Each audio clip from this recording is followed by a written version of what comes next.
विद्यालय परिसर आयोजित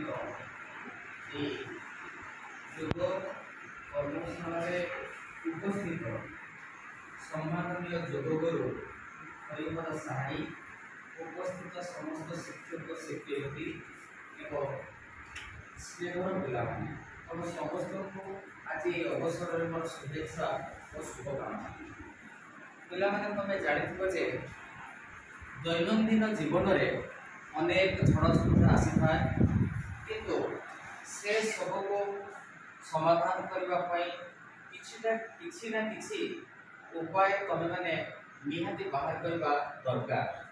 प्रथम कथा है जदि आमे आम जीवन तुम जदि तुम जीवन को जदि श्रृंखलित कर तेरे समस्त समस्या आपे आपे समाधान हो तेणु जाणी रखिए योग यहाँ हूँ प्रत्येक जीवन को श्रृंखलित कर एक माध्यम।